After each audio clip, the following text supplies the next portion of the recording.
buzz top frag too, you know he's yelling at someone in that room right now. Oh fuck. Oh fuck. It's getting rough in there. Oh fuck. We need a POV in that room. Ghosty, thank you for the tier 1. Now, on the real though, chat, the T1 documentary, when tensions are high, those kinds of conversations are just going to happen on teams. They happened on OPTIC a lot, like a decent amount, all right? And let me say from experience, obviously that was my most successful team, and that shit happens when you have high expectations. So after you win an event, it gets very intense when you start losing again. It is a very, very, very like it can be a very rough environment when shit isn't stuff stops working because people start suggesting making comp changes. People start suggesting like someone will suggest something and then someone else will be like, I don't think that's the problem, right? And it just turns into a whole thing. All right, anyways, okay, so let me explain like OPTIC to you guys, okay? At Iceland, we had more arguments at Iceland.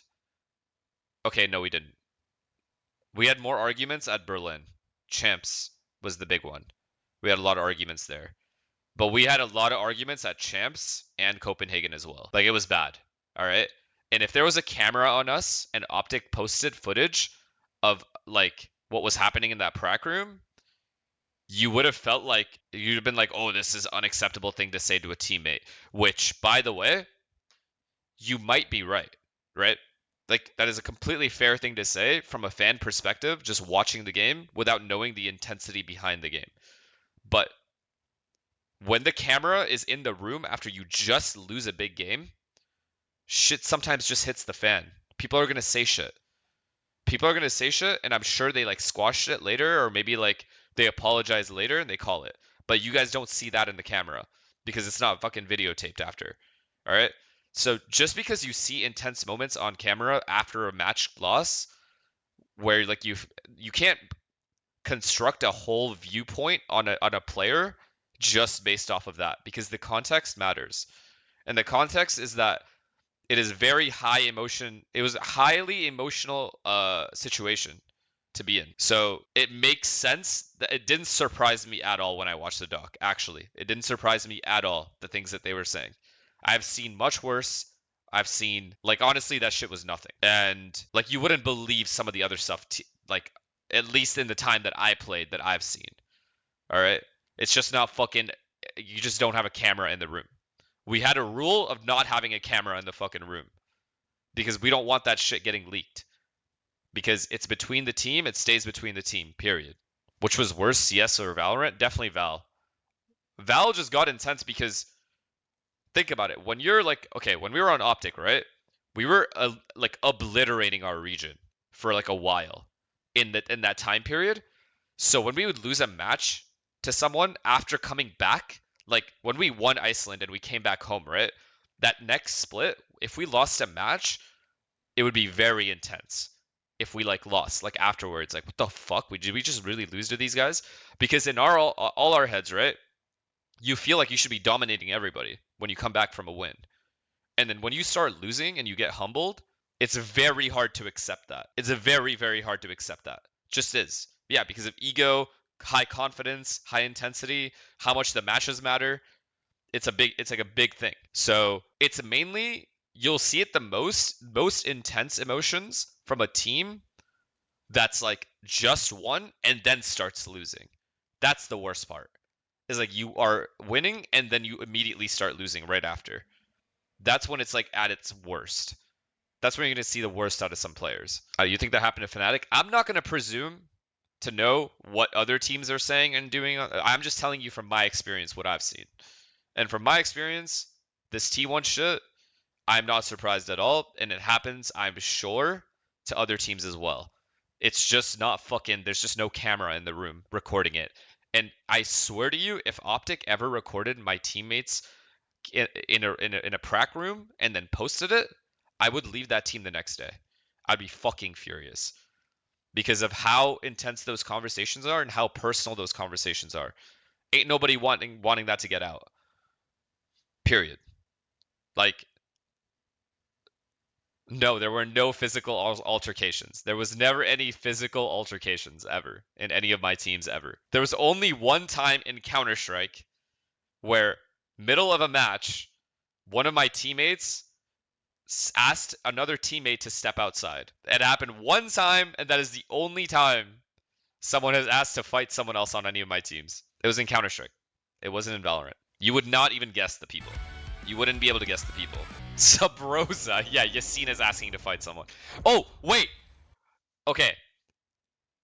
There was a moment where I was trolling a teammate so hard, like hard rage baiting, that he wanted to fight me. This was in CLG. It was the only time a teammate has actually wanted to genuinely fight me.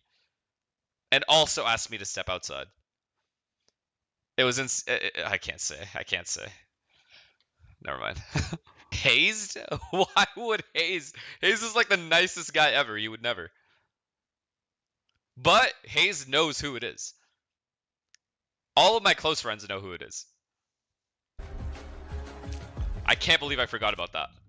There was one time, it was literally like, when we were doing review. We were doing a review, and then we were just finished review. And then everyone was just doing their own thing. And we're all just sitting there. And I'm just hard rage baiting him. I don't even remember what I said. It wasn't anything bad at all. But he took it really badly for some reason. It was just something I said that he just took way worse than it actually was. And he just hard raged on me. It was very fucking funny. No. There were, like I said, none of my teams have ever had any altercations like physically. No one's ever like fought each other actually. No one's punched each other. No one's pushed each other. Nothing like that. It's always been verbal. But those verbal conversations that are had in the practice rooms after like post losses, we had a rule: no camera in there. If there's a camera in there, it's definitely not on. There should never be any footage of that. We made sure. Because shit just got real intense. Do you know any of the physical altercations that happened in other teams? I don't think so, no. Not that I've heard of, personally. Physical altercations just doesn't happen. Like, what? We're all fucking nerds. Ain't nobody trying to fight. Like, what? I've been in situations where my teammates have gotten into altercations, physical altercations with other random people in social environments. I've had that, but I've never seen two teammates like go at it like that before on any team. Riot shows teams just arguing? Where? But yeah, anyways, the point I was trying to make is the T1 stuff, you guys shouldn't just like, there's like, I'm seeing like a lot of people attacking Buzz and like Autumn and shit. And like, I understand from a viewer's perspective, like, what the fuck? Why would you say that to a teammate? Right? Completely normal to like think that. So I understand it's a valid point. But please understand the context of losing a huge match, coming back to the prac room, having your emotions being very high, and then you say things you probably regret later on. You know?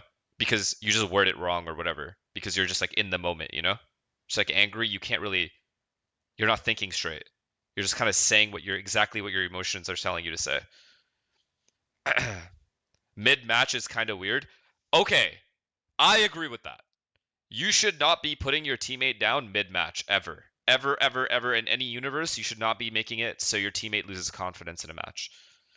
I can agree with that. That is completely valid. No excuse for that. That is completely valid. But I'm talking about post-match after you lose. The emotions can get high sometimes, and people are going to say shit they don't necessarily like mean or are saying it in a really bad way instead of saying it in a constructive way. So I would just say, like, go easy on them a little bit. Korean powerhouse. Why are you defending them? I just explained to you, you fucking dork, why I am defending it. Because I've been in their position. And I have a very clear perspective on, like, what happens in these rooms. I just explained that. Yeah. What about the compound effect of happening both in-game and outside of game? Like I said, I'm just going off what I saw, right? Like in the documentary. If this happens consistently, The players aren't apologizing to each other. There's no accountability being taken by everyone, and like a real effort to try to help the player get better. Like if no one's doing that, then of course like it's bad. But we don't know that they're not making an effort later on that's not on video, you know, of them putting in an effort or not putting in the effort. We have no idea. I'm just saying from the perspective of a player that's been in their position, it is very easy to lose control and say some things very like bluntly and rudely to someone and then regret it later on if it's right after your match or whatever. If you lost and the emotions are high.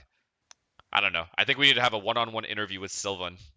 What we said in the first series of one team and get to the bottom of this bitch. bitch. Year, one team performing better in the middle of the get year. To the bottom of Genji this whole shit. Team here. They have really shown that they are one of the very best teams in the world as of late. In some of these international events, they went out on the lower bracket in Toronto, played against some very good teams. Yeah, exactly. Early on in Toronto, Genji looked like one of the best teams in there, if not maybe a favorite to win the whole event. Yeah, and even if we look back towards like I said, if the players aren't like stage 1, of course, falling to RRQ in that grand final. Oh, sorry, players and coaches aren't doing anything to help the player get better style. You know, outside of like what the cameras are showing.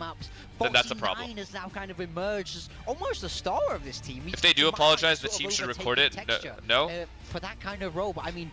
Yo, do you think they have a camera on them 24/7? Like when they're walking home, you think there's a camera on them? When they go to their like specific apartments, there's no camera on. They're not gonna vlog everything. Like I've like texted my boys like, yo, I'm sorry how I acted or whatever. Like, what do you think? I'm gonna show that on a video camera and be like, look, just in case, there's receipts.